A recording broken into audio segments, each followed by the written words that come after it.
கர்த்தருடைய பரிசுத்த நாமத்திற்கு ஸ்தோத்திரம் உண்டாவதாக. கர்த்தராகிய இயேசு கிறிஸ்துவின் நாமத்தில் உங்களுக்கு கிருபையும் சமாதானமும் உண்டாவதாக. இந்த நாளுக்குரிய தியானத்திற்கான தேவ வார்த்தை கலாத்தியர் அதிகாரம் 3 வசனம் 9. அந்தபடி விசுவாச மார்க்கத்தார் விசுவாசமுள்ள ஆபிரகாமுடனே ஆசீர்வதிக்கப்படுகிறார்கள். பிரியமானவர்களே, கர்த்தருடைய பிள்ளைகளாகிய நாம் விசுவாசத்தில் உறுதியுள்ளவர்களாக இருக்க வேண்டும். நம்முடைய வாழ்க்கையில் என்ன சூழ்நிலைகள் காணப்பட்டாலும் நாம் நினைக்கின்ற காரியம் நடக்காமல் தாமதமாகிக் கொண்டே இருந்தாலும் கர்த்தர் எனக்கு செய்வார் என்ற விசுவாசத்தோடு நாம் அதிலே உறுதியுள்ளவர்களாய் கர்த்தரை நம்பி காத்திருக்க வேண்டும். நமக்கு முன்பாக இருக்கின்ற காரியங்கள் மிகவும் பெரியதாய் மலை போன்று காணப்படலாம்.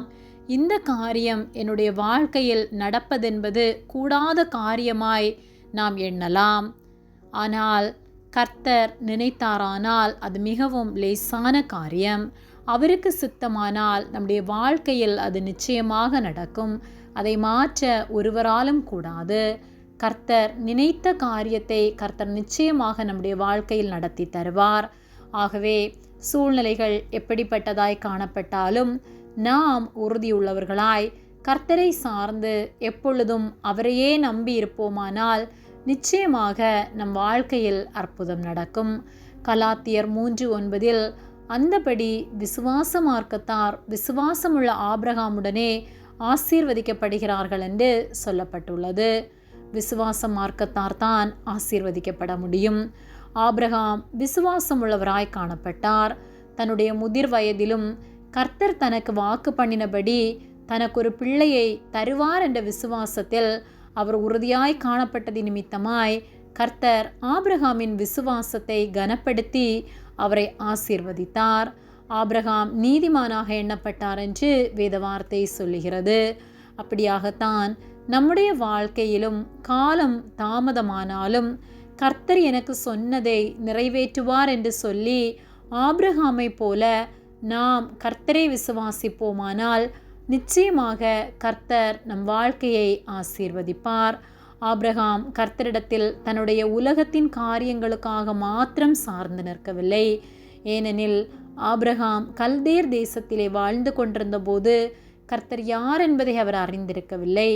ஆனால் கர்த்தர் அழைத்த போது கர்த்தருடைய அழைப்பை அவர் விசுவாசித்து கர்த்தர் மட்டுமே உண்மையான தேவன் என்பதை அவருடைய இருதயம் அறிந்தது நிமித்தமாய் கர்த்தருக்கு பயந்து கர்த்தரை சார்ந்து கர்த்தர் மேல் உண்மையாய் அன்பு வைத்து கர்த்தருடைய வார்த்தைகளுக்கு கீழ்ப்படிந்து கர்த்தரை விசுவாசித்து நடந்தார். தன் பிள்ளையையும் கர்த்தருடைய வார்த்தைக்கு கீழ்ப்படிந்து பலியிட முற்பட்டார்.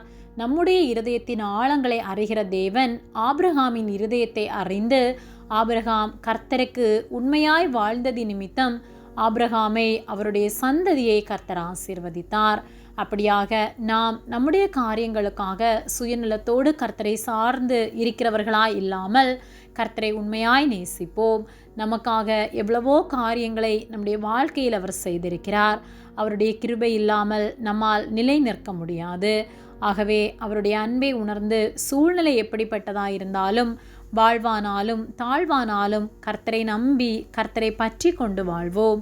நம்முடைய வாழ்க்கையிலும் கர்த்தர் நிச்சயமாக அற்புதங்களை செய்து நம்மை ஆசீர்வதிப்பார். ஆகவே சோர்ந்து போகாமல் கர்த்தரை விசுவாசத்தோடு கர்த்தரிடத்தில் காத்திருப்போம். கர்த்தர் நம்மை ஆசீர்வதிப்பாராக.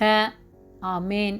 ஜெபம். எங்களை அதிகமாக நேசித்து வழிநடத்தி வருகிற எங்கள் அன்பின் பரிசுத்த பிதாவே, இந்த நாளையும் நாங்கள் காணும்படியாக நீர் எங்களுக்கு ஜீவனை தந்த அன்பிற்காக நன்றி செலுத்துகின்றோம். நாங்கள் தியானித்த வார்த்தையின்படியே விசுவாசத்தில் உறுதியுள்ளவர்களாய் எந்த சூழ்நிலையிலும் உம்மை நம்பி நாங்கள் விசுவாசத்தில் உறுதியாய் ஜீவிக்க எங்களுக்கு நீர் உதவி செய்யும்படியாய் ஜெபிக்கின்றோம். உதவி செய்கிற அன்பிற்காக நன்றி செலுத்துகின்றோம். இயேசுவின் நாமத்தில் ஜெபிக்கின்றோம் பிதாவே. ஆமேன். கர்த்தர் உங்களை ஆசீர்வதிப்பாராக.